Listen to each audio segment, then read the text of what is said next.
Hello everyone, Andy here, and here's what you can look forward to in today's episode.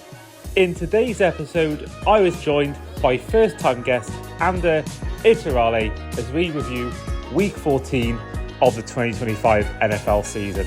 I praised the Jacksonville Jaguars after their win against the Indianapolis Colts. So this is the Jags team that I think has gone under the radar. Ander discusses why he's a Bears fan and his thoughts on their loss against the Packers. Again, it was a very compelling game that got decided on the very kind of last play of it.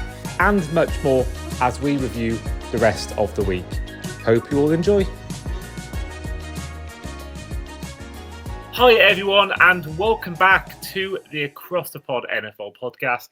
I am, as ever, your host, Andy Davis, and I'm here to review Week 14 of the 2025 NFL season. And as you can see, for those watching on YouTube, you can see I've got a guest on the show today, a first-time guest on the podcast today. He is a freelance sports writer and podcast. His name is Ander Iturralde. Hope I pronounced that right. Ander, how are you? Yeah, no, very well, very well. I mean, I Americanize it constantly, so I don't really care how it's pronounced. That's close enough, so that's good for me. But yeah, no, thanks so much for having me. It's an absolute pleasure to be on Across the Pod with you. Yeah, I've been looking forward to it since we met a couple of months ago, and yeah, it's fun. It's great to finally do it. Yeah, I mean, we first met. It was Jets Broncos. We met Yes. that earlier this year. I can't remember whether it was posted, was it after the interviews or before the post-game interviews? I remember meeting you in the cafeteria area of the or was it before that, or was it in the cafeteria area in Tottenham? No, we met 2 days prior. Actually, we first met at training or the practice sessions for the Broncos, Yes. like out in wherever that was, like in that kind of country club hotel Marriott thing. Yeah, I think it was towards the end of it. Like I think people were sort of wrapping up and stuff. I remember I said hello, and yeah, it was like it was towards the end of the day out there at Broncos practice. I have to apologise. I completely forgot that. It's such a busy 2 months. Oh no, no worries at all. Like it's so many people, so many names, so many faces. Like I'm quite staggered at how much I'm able to remember of how many like people we've come across. I mean, you've done all 5 European games this year, so it's only normal you don't remember every detail.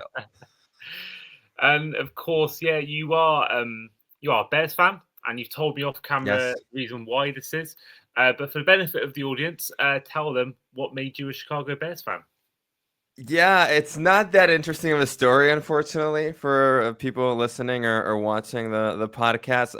My mother's from Chicago originally.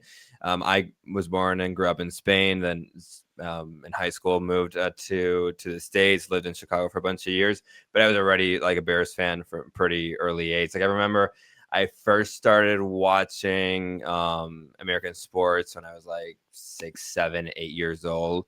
More or less. I remember the first game I have any memory of is the 2006-7 Super Bowl with the Chicago Bears and the Indianapolis Colts. So that I suppose kind of helped elevate my consciousness of the Bears. But yeah, it's more just tied to the city. Like I'm a Bears fan, Blackhawks fan, Bulls fan, Chicago Cubs fan also in baseball. So yeah, it's all Chicago teams just by the family ties. And I mean, I had been on vacation on holiday many times throughout my youth in Chicago, and then once I moved there, it was just like cemented even more so my fandom for all the Chicago teams. And yeah, even though despite the virtual background, I'm now back in Spain. Yeah, I still keep up with all the Chicago teams, and in this case, the Bears in particular.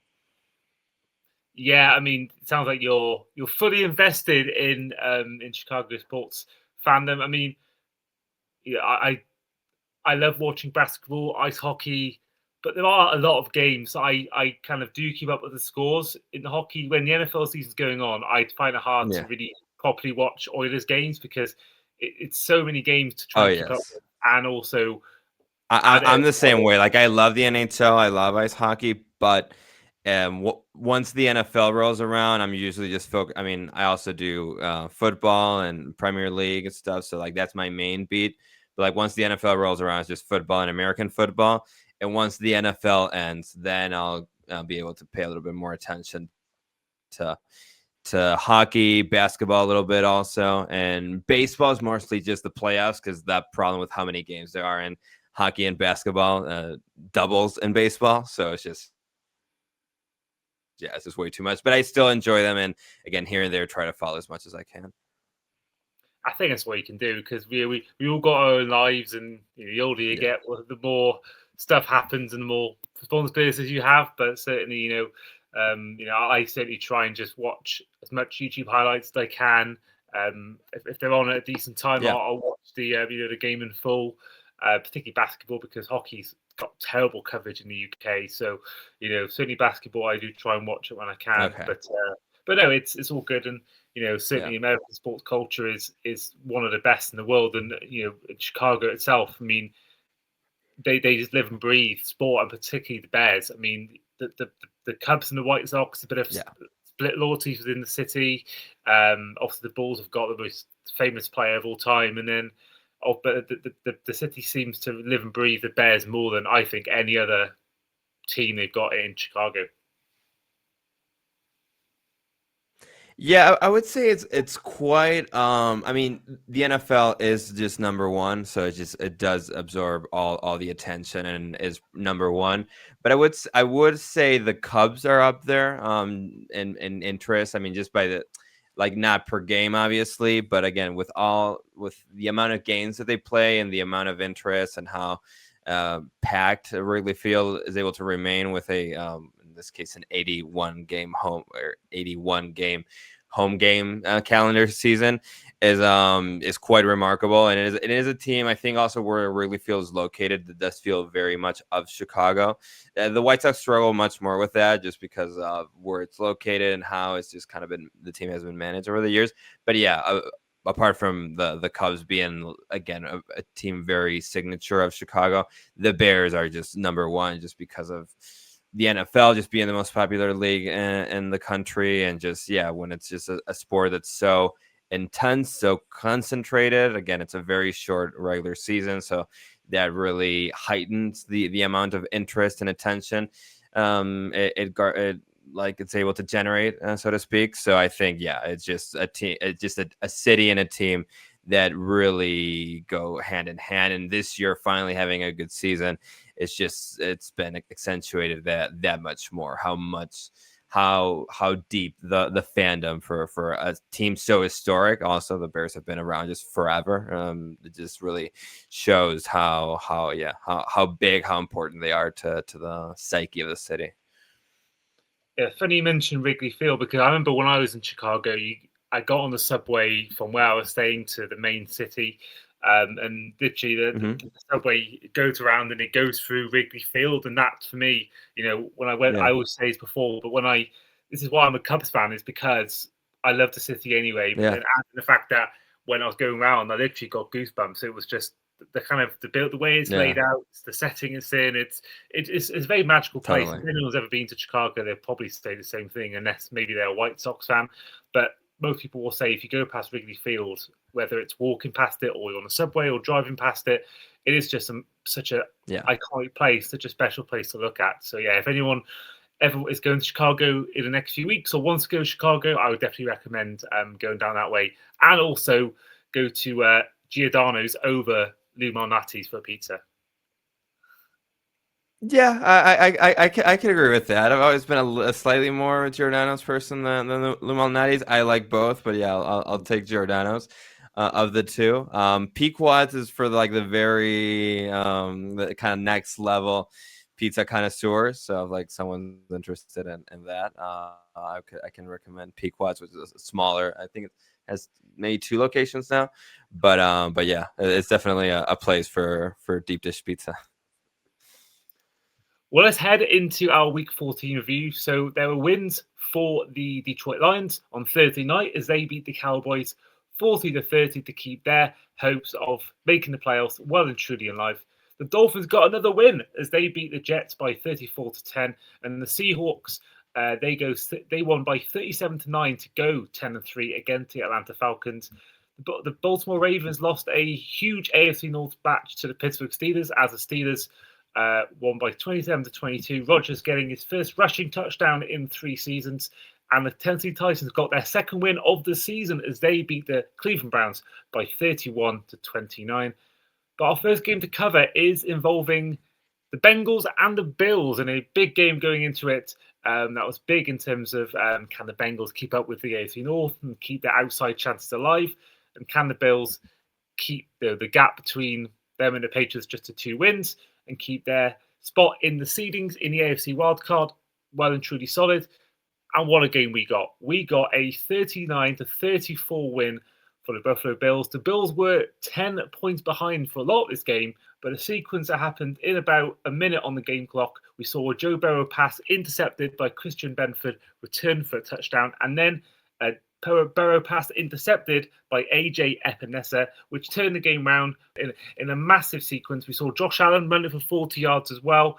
A hugely damaging loss to the Bengals. I think now it all but seals their place, not in the playoffs. I think they were going to probably miss out anyway, but this confirms it. But for the Bills, I think, whilst this was not a good performance for them in terms of defensively, and I think that the fact they were 10 points down in a lot of this game, is a worry for them. But also they found a way to get the job done, to get the win. And that could be the result that turns their season around. Ander, what was your thoughts on the game? Yeah, no, absolutely. It's interesting. I mean, it's another chapter, I think, in a imperfect kind of Bills season, but again, a fun, fantastic game to watch. The NFL is one of those sports that allows for the elements to be part of the games to this degree. I mean, you can maybe see this to some degree in football and European football, but not really. And obviously, as we were talking before about the other sports, basketball and hockey are played indoors, and baseball is a sport quite sensitive to be playing under adverse weather. So yeah, to have this game under the snow, just against the elements, really added a depth dimension to the game that made it extra fun to watch. Obviously, 2 great quarterbacks going head to head, and in the end, I think the best quarterback right now in this moment in the whole world is Josh Allen. I think even beyond Patrick Mahomes, who's still great, obviously, and all time is way ahead in considerations. But right now, by form and just by status and what he's been able to do this year with a team that's quite lacking in many respects, I think Josh Allen has really done great with the Bills, and a game that just felt like it was slipping away from them, like that fumble that James Cook had for a touch right before they were going to score a touchdown was just brutal, and still they were able to bounce back from it and wrestle the game back away from the Bengals. Obviously, with what you were mentioning, there are 2 key interceptions from the Bills defense there with Benford and Epinesa. But yeah, it's just a team that's just so, again, even though it has many flaws, the Bills, thanks to Josh Allen, everything is still able to flourish. And again, Cook was very good, I think, in this game. The fumble notwithstanding, I think, the running game in general, also with Josh Allen running, obviously, as the quarterback, Ty Johnson, and just the whole core of receivers and tight ends just felt a little more productive, felt a little bit better utilized. Again, it's not like anyone had an incredible game, but Dawson Knox felt like he had one of his better games this year. Kincaid, Gabe Davis, Shakir, they all contributed enough to make it feel like a team that, with all its problems it's had, chemistry wise, offensively this year, can show enough poise in these kind of situations, hopefully, for them to drive into the postseason, and hopefully allow them to go far in the playoffs. Yeah, absolutely. I mean, that 2 tight end set they have, with Kincaid and Knox, I think is really good. And I do feel like if you get Josh Allen at his best, I don't think many teams can stop them. Obviously, the defense has to play their part as well, and they didn't do it in this game, and thankfully it didn't matter. But I do kind of think as well, you kind of think how Josh Allen's playing. If that game was against, let's say, for example, the Broncos defense or the Patriots or in the years gone by the Chiefs, I don't think they win that game because I think that is a worrying defensive performance. But when we've seen Joe Burrow making great throws to T. Higgins, there was a great catch from T. Higgins in this game with one hand. You got the Chase Brown play as well where he caught it. It got deemed to be in bounds. This was I think overall if you take away Burrow's 2 interceptions, a pretty good performance from him. But obviously Allen's was great as well. The touchdown he made, I mentioned earlier, for 40, 50 yards was incredible. And I think that is, as fans, what we want. You want to have two of the best quarterbacks in the league. You say 2 of the best 4, definitely, in this game. And they put on a show. But I think both teams were definitely victims of, poor defensive play. But for the Bills, they're now 2 wins behind the Patriots. They play them next week. If they can win that game and make it a one-win gap between the Patriots and the Bills in the AFC East, that's going to make for a very interesting final 3 weeks of the season. Yeah, completely. It's just one of those things. Like again, because the Patriots weren't expected to be this good, and again, they've been favored by an incredibly kind schedule this yead. The Patriots, obviously, they've been able to take advantage of that. And again, it's not like they were a team hitting on all cylinders coming into this year with a new head coach. But yeah, that's the one key thing that remains, right? I mean, if Josh Allen can get this kind of production out of himself, which was obviously always out of the question, and more pertinently out of his receiving core, all questions just fall back on the defense. And again, it's just been a defense that hasn't been quite regenerated, reformed enough, I think, over the years, as you kind of have to piece it back together in an NFL team year by year. You can't just kind of stay stagnant because again, there's so much turnover, and again, just because of how violent the sport is, even your best guys are going to get diminished. Like Milano used to be again, lights out defender for the Bills, isn't really anymore to that degree, and that's something they have really very much felt. Again, maybe it's not the best test. Like the Bengals are a very good offense, even though their defense in particular is atrocious, almost non-existent. But yeah, I think it's just going to be, it's really going to fall on the defense to see if they can keep up enough in terms of the Buffalo Bills with their offense, with Josh Allen playing at an MVP level almost, even though he probably isn't going to win it this year. And see if they can compete with a Patriots team that I think is there for the taking insofar as how many guys they've started to lose through injury, in their offensive line, and a few key spots where again, just the NFL is really a sport the healthier you can keep, the more of an edge you're going to have compared to other sports, just because of the level of violence and how many injuries there are in a given season. So it's really going to be interesting kind of how they can outduel each other. But I think this game against the Bengals can be illuminating in the sense of how can they perform against a very capable offense with Joe Burrow, with Higgins, with Jamar Chase, with Chase Brown, even Gesicki. They were really hitting on all cylinders. And again, 2 quote unquote unforced errors kind of just made it all unravel for the Bengals. But it's just we're gonna have to just wait and see to see how good the Bills can perform on defense. Absolutely, and they've got a game against the Eagles in a few weeks' time. Of course, that Patriots game next week. So big test for them. They've also got the Browns and the Jets, so they're probably going to make the playoffs just through those 2 games alone. But I think certainly in terms of where they rank in the seedings and how they go into the playoffs in terms of form, it's 2 tough games, a real test for them to show what they can do. I would say that they can win out. I mean, I think they can beat the Patriots and this Eagles team. So again, I think they have that potential. See if they can, kind of live up to it again with their defensive flaws. But I think with how the Eagles are playing right now and the fact that the Patriots haven't been incredibly tested, the Patriots did beat the Bills earlier this year, but I think it's a pretty pretty kind, pretty good schedule from here to attend it, and for them to like be able to capture their division.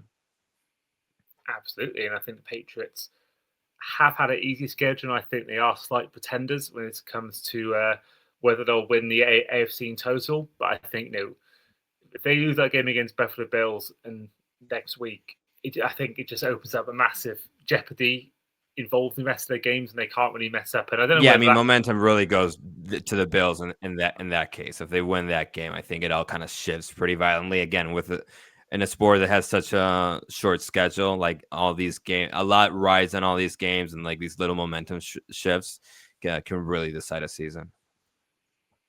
Absolutely, and you mentioned momentum. The Indianapolis Colts started the season at 7-1. Of course, we were in Berlin when the Colts were 7-1. No, were they 7-1? Were they 6-1? Either way, they're now 8-5. It's been a terrible recent run of form for the Colts. They've now lost not only the game on Sunday to the Jaguars to move second in the division. Jaguars 9-4, Colts 8-5, 36-19 win for them. I think it's now 10 years without a win in Jacksonville for Indy. But the main story is Daniel Jones. 11. I think it's gone up to 11 now. Is it 11? Okay. This year. Okay. Yeah. But they're going to lose Daniel Jones. I think like the last one was 2014. Yeah. Right. Okay. No, exactly. Yeah. They're missing Daniel Jones. It's brutal. I mean, it's just brutal. And again, it's not. I don't want to be like cruel and say it's deserved, but it's just one of those decisions that just felt way too reckless to keep him out there with a broken leg for all these weeks, or for the last couple of weeks. It's just, again, I think it's just something that could have really been preventable. Like, they'll say, no, it wasn't a non-contact injury and bad luck happens. Yeah, but like he was playing injured with one of his knees injured, which put all that extra kind of strain on his other leg. And yeah, unsurprisingly, that led to an even more devastating injury. I mean, I think back to, like, we were talking basketball before, like when Kevin Durant got injured and he ruptured his Achilles tendon in the 2019 NBA Finals. Because again, he was kind of nursing injuries. I'm not sure if in that same leg or his other leg, and just kind of the extra strain on it all just kind of ended up leading to that. So I think the Colts played with fire more so than they needed to. I understand it's a short season. You need to like put all your chips in the middle of the table and just kind of run with what you have, and whatever happens. But I think this was to some degree a preventable injury. Sure, Riley Leonard isn't as good as Daniel Jones, and I think we saw that in Jacksonville. We'll probably see that in the coming weeks. But I think it was badly mismanaged in that sense. I mean, because again, a lot of these players already play injured and hurt, and we don't hear about a lot of these injuries. But an injury that we did hear about, that we did know, that everyone knew, his fibula was cracked, and the fact that he powered through, I mean, more power to him that he was able to do it. But I think from the team's standpoint, I think they just pushed it way too hard, way too far. And again, it reached a conclusion that was, I think, to some degree preventable. We'll see what they're able to do now, because again, the injury to Daniel Jones adds to the injury to Sauce Gardner, and I mean, they have been unlucky in the totality of it, even though I think the Daniel Jones ones is very much on their decision making. The fact that Sauce Gardner, the guy they kind of went all in on with trading their draft picks away to the Jets, and to be able to acquire him, and with how well the season was going, I think adding a piece of his caliber was a great, brave, bold move on their front. But it's just one of those. It's really unfortunate how it all kind of compounded together and has unraveled to this degree, and kind of they've lost all sense of control of their division, of their playoff run, with how well also the Jaguars and Texans have been able to push through in these last few weeks. Yeah, I mean, they've gone from the 1 seed to out of the playoffs within a month. And you think about kind of Indiana as a sports place in general. You think about Game 7 NBA Finals, Tyrese Halliburton, that injury. I think they'd have won that game if they played the full game. He was playing really well at that point. And then Caden Clark being out for the year as well for the Indiana Fever. Yeah, I was thinking back to Durant, but yeah, like Halliburton's another great example. Like, because I think Halliburton is a great example because again, I understand like he wanted to play in his like game 7, like you play your whole career for that. Like I would understand playing Daniel Jones, quote unquote, injured if he can still sort of perform in a Super Bowl, in a final. I think in the middle of a season, I think it just wasn't worth it. But again, the comparison with Halliburton is great because it happened in the same city. It's a very similar situation of a guy that was already nursing other injuries, lower body injuries, and it just led to like the most devastating leg injury, which is a Achilles rupture. But yeah, no, that's a great call there. Yeah, it's just those 3 injuries combined is just horrific for the town. But I think as well, you think about. You mentioned then about they go all in on Sauce Gardner, give up 2 first rounders. At the time, people were saying, "Oh, they're giving up too much." But now you think about it, with him injured now, Daniel Jones out injured, they've sort of gone all in to actually maybe even not even to make the playoffs at all. I think I think they generally could not miss out the playoffs altogether. The way he's going right now, they're currently out of it. If they're going to have Riley Leonard playing for the rest of the year, I don't think they'll make the playoffs. And it just seems the winners of this really is the New York Jets. They've got 2 first rounders from a guy who's barely played for the team he's gone to since. And, the Colts now are going to be going through potentially, a disastrous end to the season with no hope in terms of first round draft picks next 2 years. It's amazing how a month can really just turn it around. Maybe we were in Berlin, the bad luck chance. Maybe the European media maybe set off some sort of juju, which meant we were a bad luck charm for them. yeah, I remember I wasn't at the Indianapolis Colts post game presser, like I was at the Falcons one, but my colleague was there and he told me about how like the last question of the press conference was directed to Sauce Gardner, and it was like some preposterous question about how the team has changed or how the mood has changed in the team compared to last year when he had just been traded to the team. It was just like the most like ridiculous kind of question, and yeah, that might have just been the bad luck charm that has unraveled their whole season. But yeah, it's just it's unfortunate. Yeah, you were mentioning before their record going into Berlin, if I'm not mistaken. It was 7-2 with 7-2. Yeah, 8-5 now. And it's just they were just again to some degree like maybe like the Patriots were fortunate to have a relatively easy schedule to like work with and be able to build up their confidence and their performance level overall this year. But yeah, it's just with how much strain it had kept was getting put on their whole team and Daniel Jones down the stretch here. It's just unfortunate because again, like Jonathan Taylor broke the record for yards, I think it was, or yards or touchdowns for a running back in the history of the Colts in Berlin against the Falcons. And they were just performing so well after such a disappointing previous season. And now they're just kind of confined to Riley Leonard. Again, I don't watch college football. People that do don't speak that highly of Riley Leonard, a run-of-the-mill backup, third string or almost quarterback in the NFL after what he did in Notre Dame. And it's just it's unfortunate again because everything was going so well, and it just kind of feels like an opportunity wasted. Again, not entirely their own fault, but just kind of how it goes. We'll see if they're able to bounce back to some degree, but with the Jaguars and Texans playing so well, it just feels like it's gonna be tricky. I mean, Trevor Lawrence played one of his best game this year and maybe one of the best games in his NFL career against the Colts. So just all these things kind of lining up against the Colts with how well the Jaguars have been able to bounce back from a very disappointing previous season of their own. So it's just the context has just kind of become better said pretty unfavorable to the Colts. I mean, we've talked about the Colts a lot, but we've got to give the Jags praise because what they did to that Colts team was really impressive. I mean, you had Jerry and Jones getting the fumble recovery, Eric Murray forcing that fumble.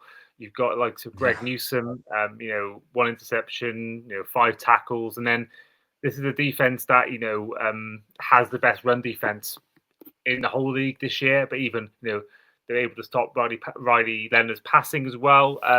I think the Jags, they've won 4 games in a row, 5 of the last 6. So this is the Jags team that I think it's gone under the radar. I mean, everyone talks about the Colts. They're going to win the AFC South potentially. Texans getting a lot of love recently for their wins against Bills, and we'll get onto their win in a bit.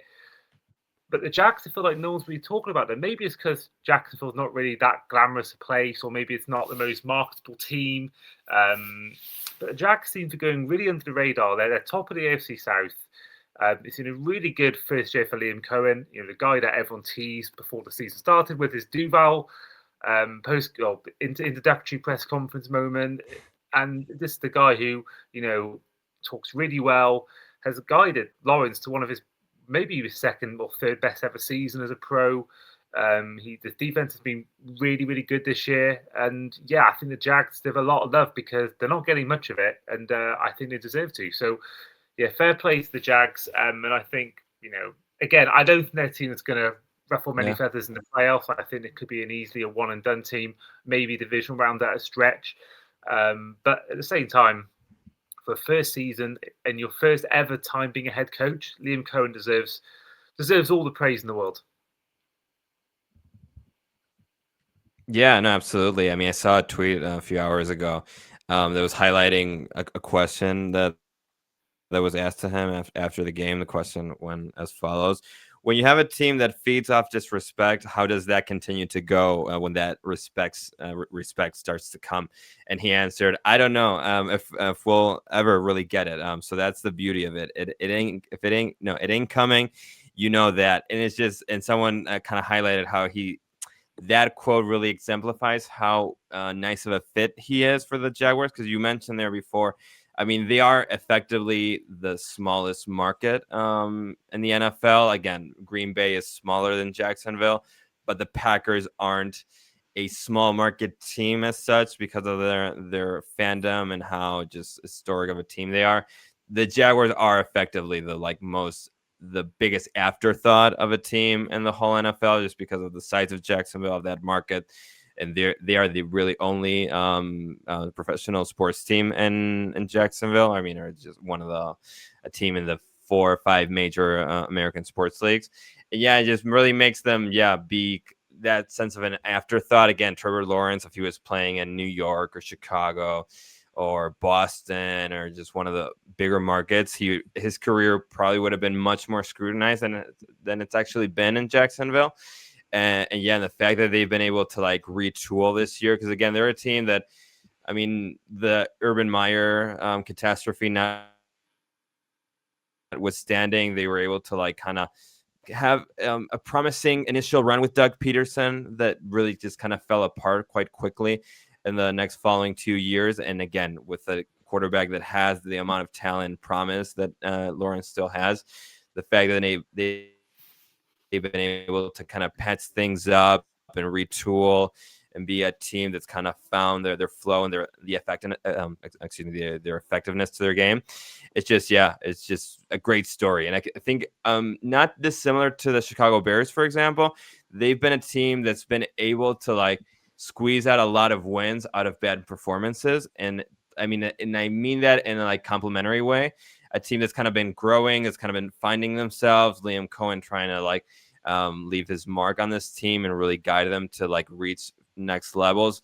The fact that you're able to grow while winning is a great sign, I think, for the potential the team can have for the following weeks and the following few seasons. Because when you're able to juggle subpar performances and convert them into wins, that really helps the mood all around. And I think it helps a team believe and trust in what they're doing and perform better and execute better. Because again, if everyone's feeling better, more confident from the wins, I think it just allows everything to flourish that much more easily. Yeah, I couldn't agree more. Other games that happened on Sunday, the Vikings became the first team in years to be shut out, and then the following week shut out a team as they beat the Commanders 31-0. Yeah, the Saints shortest game ever. I think I read the stat between the Commanders and the Vikings by Really? time. Yeah, like shortest game in the history of the NFL. Obviously all games are 60 minutes of like playable time, but I'm pretty sure I read that it was the shortest game ever by like total duration from like when it started to when it ended. Let's see if I can pull out confirmation of that.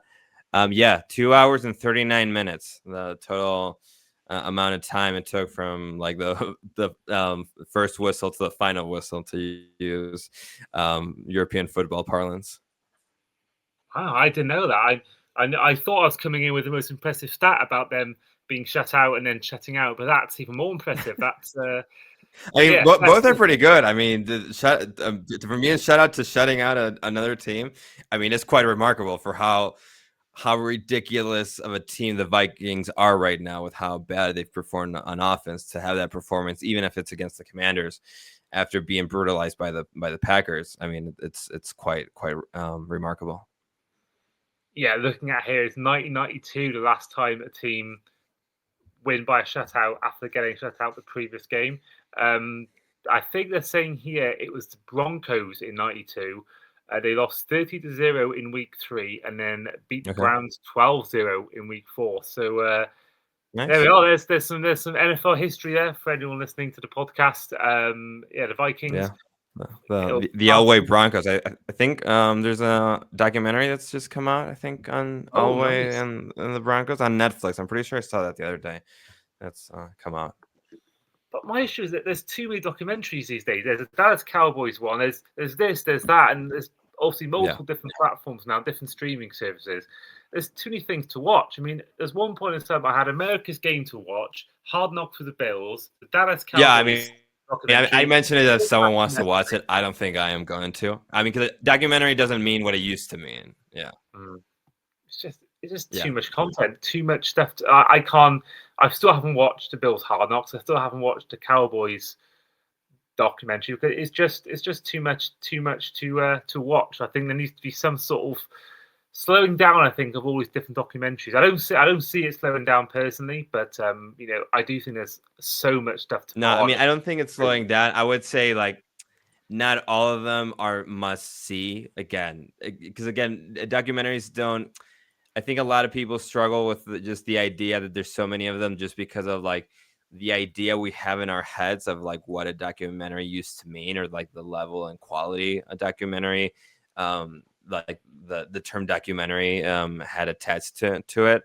So I think they're just watered down versions. Again, they're kind of forgettable and they're fine. You can kind of see some interesting little tidbits, but I don't think, again, I'm not watching most of them because I just don't think they're worth my time.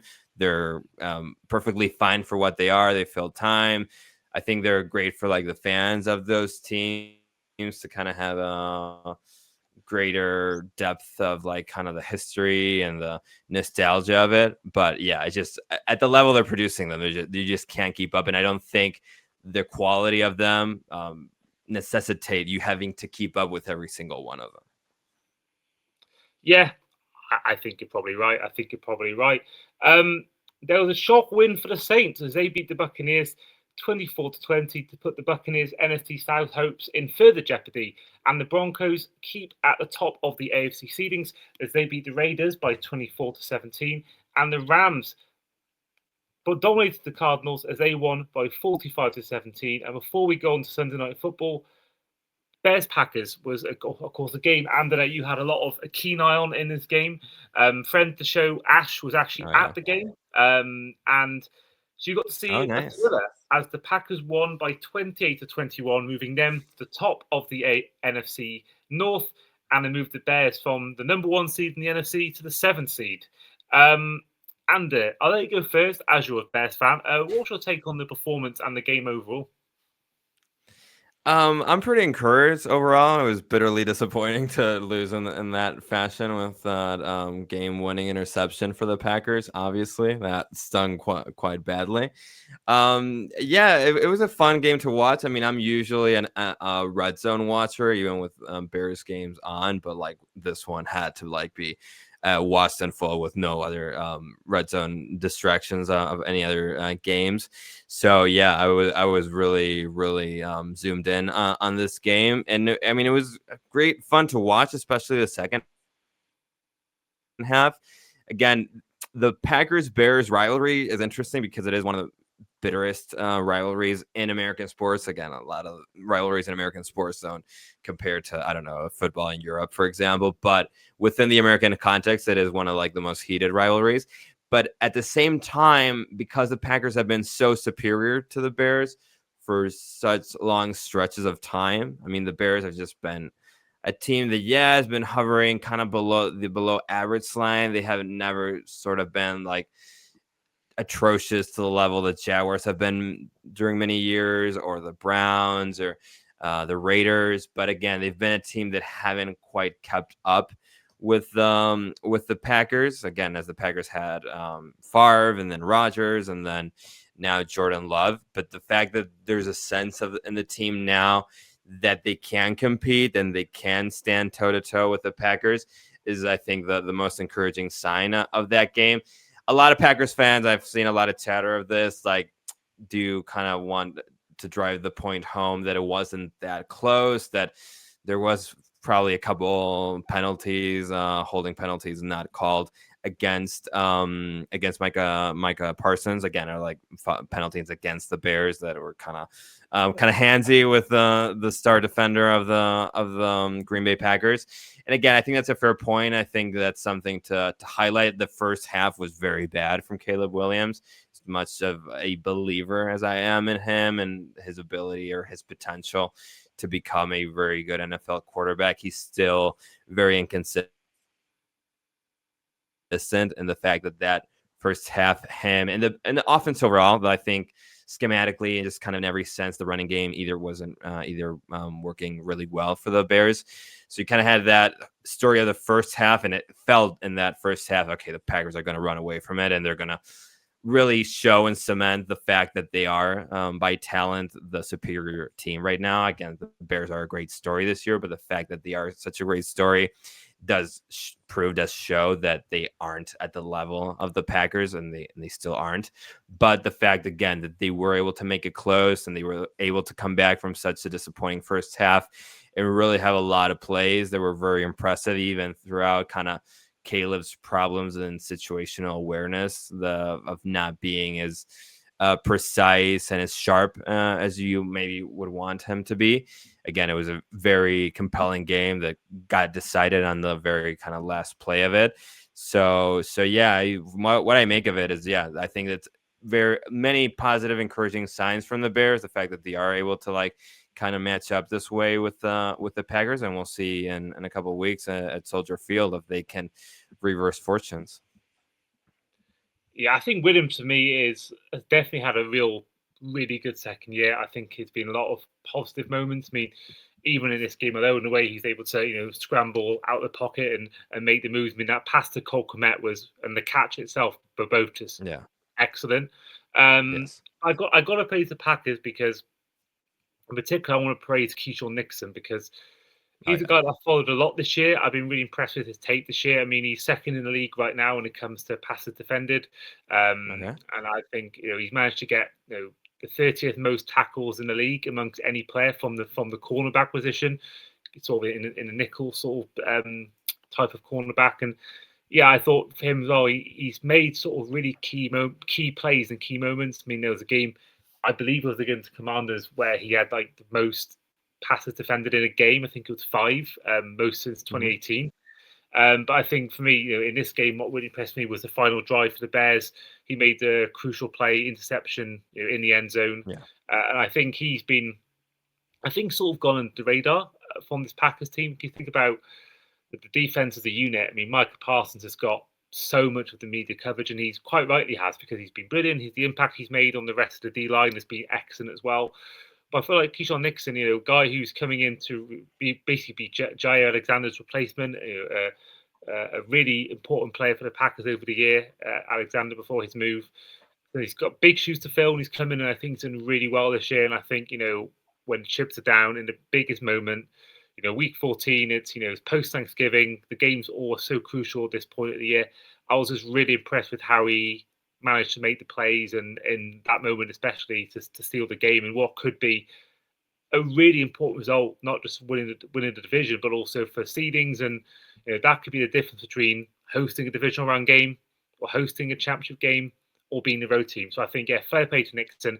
I was really impressed with what I saw from him, not just in this game, but just the season in general. Yeah. Yeah, no, the Packers have really kind of improved on all fronts after kind of their wobbles kind of midway through the season. They've been kind of able to like retool, reset on the fly, and be again, I think the team that they should be, talent wise, coaching wise. The fact that everything had gotten so chaotic and the discourse had gotten so loud over LaFleur's kind of abilities and game management and whatnot. I think again he's proven again with some wobbles, some squibbles that he can still improve on, obviously. But I think he's been the coach for the Packers now for 7 years. He arrived in 2019, and again, I think they had a pretty significant hiccup this year that they could have probably avoided, but the fact that they've kind of recomposed themselves this way, and again, Nixon being a giant part of that, and Parsons being a force of nature, and week by week just being more and more impactful for the Packers, and just being more settled into the whole team, has just really gone to show just how good they are, how good they can be. And Jordan Love kind of to like top that all off, and Christian Watson had a great game coming back from injury against the Bears. Just kind of everything, just how well they've done, and again, just how well Love's also done. Like I think he's like number one in EPA per play right now in the NFL, ahead of May and Josh Allen and Darnold and Stafford. So I think that really goes to show how good they are, how good they can be, even through again some trials and tribulations. And I think the performance against the Bears just kind of showed how good they can be on offense, and especially on defense with Parsons, and as you really nicely highlighted there, Nixon. Well, let's move on to our final game, which was last night, Sunday Night Football, as the Texans traveled to Arrowhead and took on the Chiefs. And the Texans won by 20-10, which now moves the Texans to 8-5 and just one win behind the Jags in the AFC South. And it now moves the Chiefs to 6-7, with their chance of winning the AFC West are all but done. That'll be the first time since 2015 a team has won it who isn't the Chiefs. But this now means so much for the playoff seedings, because now, the Chiefs are fortunate that Daniel Jones is out injured, because that might open a door for them to sneak in. But if the Chargers win tonight against the Eagles, well, I say tonight, when this podcast is out, the game will be done. But it's in about 3 hours time of recording. If the Chargers win that game, there'll be 3 wins off 2 of the 3 teams currently occupying the wildcard spots in the AFC, and there's only 5 games left. So if the Chargers win tonight, it's a massive chance now they're not going to make it. They're currently marking it as 15% chance of making the playoffs, which for a team that made the Super Bowl last year, almost had a three-peat, it's just a shocking turn of events. I just thought that the Chiefs looked really off it. Mahomes still found times now and again to make crucial plays and sort of keep them in it. But you could tell that the O-line, obviously 3 injuries already in that O-line, and they were already struggling before the injuries took place. And you think about the receiving help has its moments, but it's nowhere near what other teams have. But this Texans defense really turned up, because Stroud, they were 10-0 down at halftime, and they managed to get back to 10-10, and I think the Chiefs defense really turned it up second half, but you could really tell what they were lacking. There was quite a few drops in this game. Kelsey had a drop. Rashee Rice had a drop. So it was I thought the second half was a real defensive battle. I thought both quarterbacks were struggling, but I thought Stroud, some of the throws he made in that sort of second half. There was that throw to Elijah Higgins on 3rd down. Chris Jones was sort of coming at him, and he managed to escape the sack in an amazing way. Kamari Lassiter managed to make key plays on 3rd down. Stingley as well getting involved with some key tackles to move the 4th down. So this Texas defense, was really impressive. The offense, Stroud made some really good throws in crucial moments when at times they weren't clicking. They managed to almost let that game get away from them. I was really impressed with the Texans. Now, are they a team that I think is going to win the AFC? No, but I think as a defensive unit, I thought it was a really, really impressive performance from them. And the Chiefs, now they're in massive jeopardy. Yeah, absolutely. I mean, it's funny that the Texans are incredible on defense. Like they probably have the best pass rush in the whole league and top five-ish secondary. I think Derek Klassen of the Athletic was kind of making that thought on the Athletic Football Show yesterday. Yeah, and I think it's just it's just a team that's just so impressive on defense. The fact how they are able to like will games in their favor just by just this sheer quality and force of their defense. Like I think they're one of the defenses the blitzes the least in the whole league, just because they just don't need to. Their guys are better than almost every other offensive line they face. It's just wild just to watch just how ferocious they are, how skilled they are, again, because their level of coordination and just order to like the chaos they bring on other teams is just staggering. It's just staggering, astounding, really. And I think this was an incredible test of that, to see just to what degree they could push that, and they could push it all the way to like leaving the Chiefs kind of down and out. Again, Chiefs still have a chance to make it. We can get into that a little bit later, but as far as the Texans, with Aziz Al-Shaair having that key play at the end of the game to kind of seal it in the favor of the Texans, those kinds of moments, those kinds of plays are, I think, a great sign for the potential the Texans have. I mean, this is a Texans team that destroyed the Chargers last year in the playoffs, that I think had a pretty competitive game with the Chiefs, precisely against the team in Kansas City. I mean, in the same stadium last January. So it's just very interesting to see to what degree they can be competitive, to what degree of teams they can beat. We were kind of mentioning possible opponents for the Bills in the playoffs. They seem to have the Bills' number. I mean, they seem to be a team that can really neutralize Josh Allen, and they have enough poise and enough juice kind of in that offense. And I think the return of Stroud to replace David Mills, I think, is a great sign for them also, just because even though Stroud has really been up and down when he was playing earlier this year and also last year, the fact that he kind of has that obvious next level he can go to if he's kind of feeling it, if he's inspired enough of the team's kind of clicking. And right now the offense seems to be clicking a little bit better, just by contrast to how terrible they were in the first few weeks of the season. So it's just very interesting to see how they've been able to kind of power through those doubts, because again, it's a team that started 0-3, and that's never ideal in such in a sport with such a short short season. So I think hats off to them, to like the job D'Amico Ryans has been able to do as their coach, as their head coach, as the defensive play caller. And it's just when a defense plays to this at this level, to this level of greatness, it's just something very fun to watch in the NFL. And right now, the Texans are probably overall the best defense. Yeah, I mean, 5 wins in a row as well. I mean, impressive from them. And I've seen teams win Super Bowls with a bad quarterback and a good defense, or maybe an average quarterback and a great defense.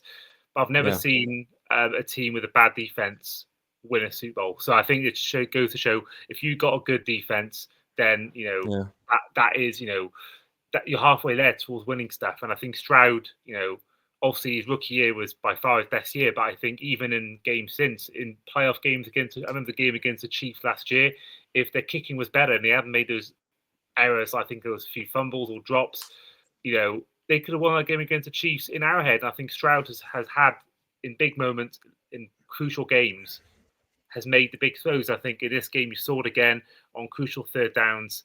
Yeah. There was one, I can't think who it was two, but there was one he made in the fourth quarter where which was like something like 3rd and 17, or maybe it was in the third quarter, but it was a 3rd and 17 play. It looked dead to rights, and he made it an amazing throw. So Yeah, and I think I'm not sure if it's the same one that I'm thinking, but I think like the pocket had collapsed and he was like being hit and like he was just kind of had to scramble through it and he was able to pull the throw off. Yeah, like there was a few moments like those that really kind of shined a light on his ability to like kind of reach that next degree, that next gear of greatness or of really quality play. So yeah, no, that was great to see. And the Chiefs, you mentioned it before, but they're not just today. Yeah. They're 2 wins behind the Bills, so they're 3 wins behind the Bills. They're 2 wins behind the Texans and the Chargers. Chargers could make that 3, but the Bills have already beaten them, so they've already got the head-to-head on that. That's an extra game on that sense. Yeah. Same with the Texans; they beat the Chiefs. So really, it's a 3-game gap between the Texans and the Chiefs. The Chargers beat them in week 1. If they can win, they can make that even more of a gap. So really, it leaves open how do they get in. I mean, right now, Bills, Chargers, and Texans have all got at least a 2-win gap over them, and the Chiefs have got the Lions coming up next. They've got a tough end of the season. The Colts, I think they've beaten them this season. They'll probably go past them. I can see the Chiefs being above the Colts come the end of the season. But I'm looking at the rest. I mean, I don't see where they get in, and I think if there's any team you want to write off, don't write off the Chiefs because they proved it in the last 7 years. There's a reason why Mahomes has never been out earlier than the championship game in his career as a starter.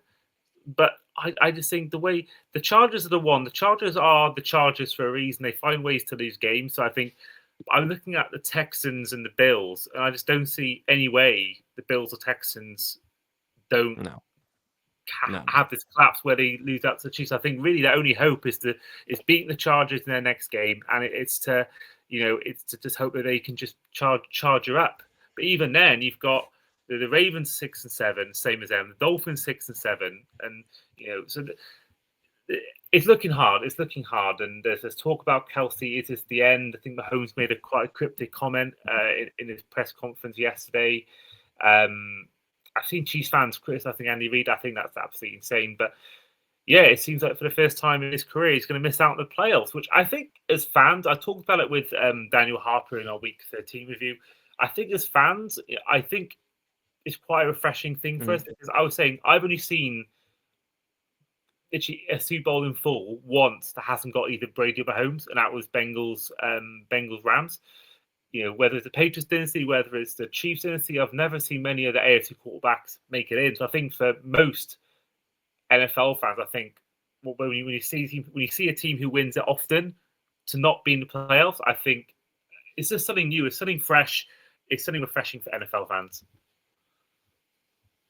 Yeah, no, absolutely. I was just doing that same kind of thought process. Okay, yeah, the Bengals and Rams and 22. I remember, before that, I was already around the NFL. I saw Manning and Cam Newton and the Broncos and Panthers in 16. Before that, and I think the first Super Bowl I remember seeing live, like being able to staying up and watching live back when I was still in Spain before I moved to the States, were the Ravens and Niners. But yeah, other than that, like Brady was almost always there, and then Mahomes kind of took that baton. But yeah, it's a fascinating one. I think the way to understand this Chiefs season is to fuse it with last year. Because I think it's a team that hasn't had that much turnover, and it's a team that won all those one-score games last year, whereas they've lost every one-score game this year. Every game they've lost this year, except for the Texans this weekend, has been by one score. And it's just one of those trends, I think, that just kind of reverted to the mean in a very violent way. Because again, they rode their luck to such an insane degree last year that it's in some ways normal, even though the fact that it's been kind of this kind of sharp way is kind of odd in and of itself. But yeah, I think when you kind of put both seasons together, they're not quite as bad as being like right below average team, and they weren't quite as good as being like almost an undefeated team last year. So I think, again, they're kind of in a middle point between those two places, being a good team, a division winner, a team that's in the playoffs with a positive record. But I think it just kind of is it's a pretty unique story of a team that was just much better than kind of their performance suggested last year, and this year they're just worse. I think that even their performances suggest there's a lot of tiny little things. I think the criticism of Andy Reid, I think there can be like there can be relevant or fair to a degree where the Chiefs are a team that had really been overperforming their talent, and it really worked when Andy Reid was very on top of his game and like creating these advantages for his team constantly. I think he's lost a little bit of a step this year. I think he can get it back. I think next year they can reform, retool, and be a great team again, because Andy Reid is one of the best coaches, one of the best offensive minds that the sport has ever seen. So I think they'll be able to like bounce back from it. But I think just a year with whereas last year, again, all those tiny things went in their favor. This year, all the tiny little things are going against them. And it's just one of those kind of awkward trends that just kind of has caught them kind of off guard. I think they maybe planning wise, roster construction wise, they probably got a little too confident with how good they actually were, with how well last season went. But yeah, on one hand, I think it's quite, I mean, not maybe embarrassing is maybe too harsh of a word, but again, for a team with that level of quarterback that didn't have a devastating injury in the middle of his quote unquote prime, to lose out on the playoffs is quite a bad look, just because I think Robert Mays, also of The Athletic, made this point that the Patriots never did this. Like, the only year they missed the playoffs during the Brady reign was the year he injured himself and Matt Castle had to play. So the fact that the Chiefs might have this stain on their overall dynasty legacy is a little bit of a bad look. But again, I think just when a sport has such a short season, to kind of reiterate the point that I've been hammering throughout the show, it's just one of those things that can happen. It's a little bit of an accident, a little bit of a kind of succession of errors that has led up to this point. We'll see if they're still able to bounce back.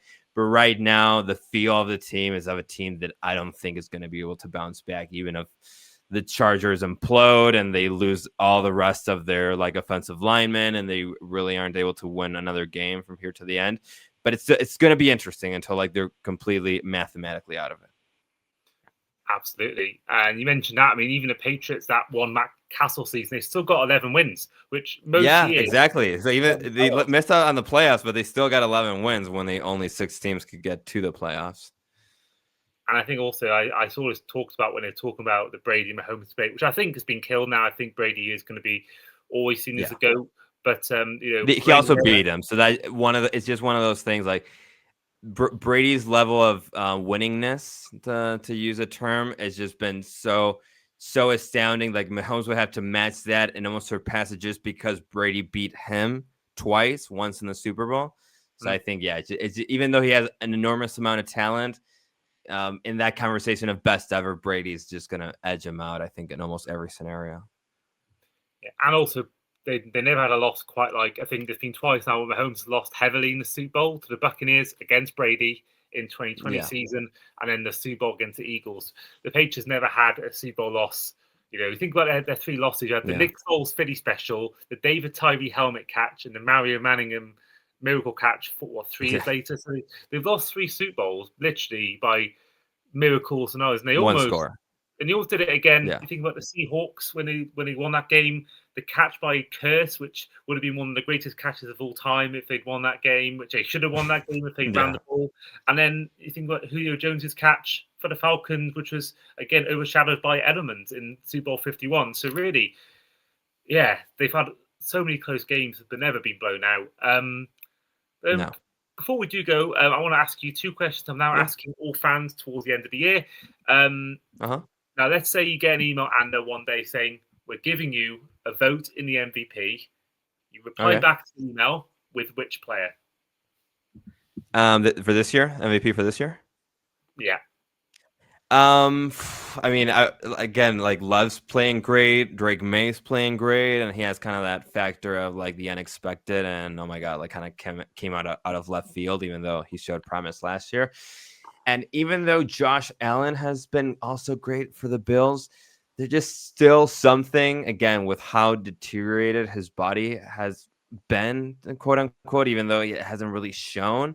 But with all the injuries he's had, and all the years have been racked up, obviously, the fact that Matthew Stafford is playing at this level, again, he's, I think, top 5 in EPA per play this year for quarterbacks.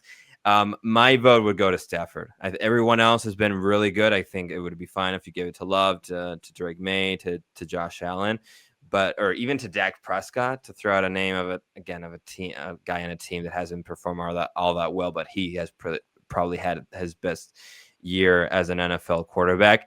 My vote would go to Stafford. I just think the level he's been able to execute when it really felt like this would be like the last year, like he would maybe have like a Peyton Manning last year in Denver type of year where like the defense would be really good and he would have good offensive weapons, but not the capability to execute at the highest level. The fact that he's come back and had this kind of year, for me, that my vote would be to him. Yeah, same. It's been mine for the past four episodes now. When we've asked this question, it's been Matt Stafford for a while. It's also been Broncos Rams for a couple of weeks. I'm sticking with that as my Super Bowl prediction for matchup. But for you, Ander, who do you think will be the two teams playing in San Francisco in Super Bowl 60 in February? Oof, that's a real good one. I'm gonna say Rams. I think the Seahawks are a really good team. The Packers could pull it off. I think the Bears could go on a sort of miracle run also and maybe kind of squeeze through. I don't think that's obviously likely, but yeah, I think I'm going to stick with the Rams just because of how good they are on both sides of the ball, both on offense and defense. And again, Packers and Seahawks could be equatable to some degree. And the AFC is just so hard to pick one. I mean, the Broncos are just, I don't think they're that good on offense. Again, they're really well coached. They have all these wins in a row. Their defense is playing lights out. I just don't quite see them having that little extra edge in the playoffs with Bo Nix and that offense.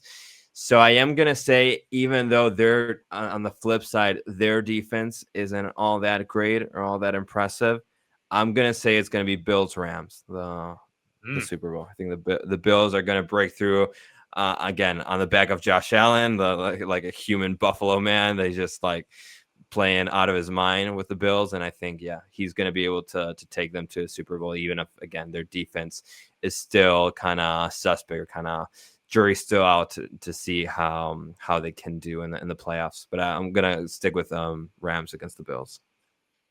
To be fair, I know I said Broncos Rams, but I do think that Matt Stafford against Josh Allen is way more appealing than Matt Stafford against Bo Nix. Yeah. So interesting. But that will be where we'll end the show for today, our Week 14 review.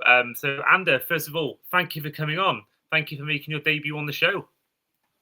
No, thank you for inviting me. I had a lot of fun. I was really looking forward to it, as I said at the start, and it was super, super enjoyable. I always love to get to do these things. As someone who also does a lot of their coverage in Spanish, like I'm on a Spanish NFL podcast. I like to do this in English. Is also a ton of fun. Meeting you was great, and again, being able to do this and kind of go back and forth on what this Week 14 was like was super fun, super intellectually stimulating. And thanks so much for having me, and hopefully we can do it again in the future. Absolutely. That'll definitely be happening, I'm sure of it. And for those who are listening or watching on YouTube, where can they find you on socials? Yeah, if you search my name, Ander Iturralde, as they see it written either in the description if they're listening to the podcast or on screen if they're watching it. Just search my name on Twitter, Instagram, Substack. Also, they can find all my stuff. I tweet a lot out in English, so even though I do a lot of Spanish and English, they can find me there. I'm a Spanish NFL podcast. If anyone wants to practice their Spanish, they can search for El Capologist, or if they want a Premier League podcast in Spanish, they have mine. It's Alineación Indebida. But yeah, other than that, just search for me on Twitter, on Substack, on Instagram. They can find me at Ander Iturralde. And that's pretty much it. That's where they can find me. And yeah, hopefully I left a good impression on all your listeners. Well, if you want to give them a follow, then make sure you do. But in the meantime, this has been the Across the Pod NFL podcast, our Week 14 review, with your host, as always, myself, Andy Davis, with our guest today in Ander Iturralde. And we'll see you guys next time. Take care. Adios.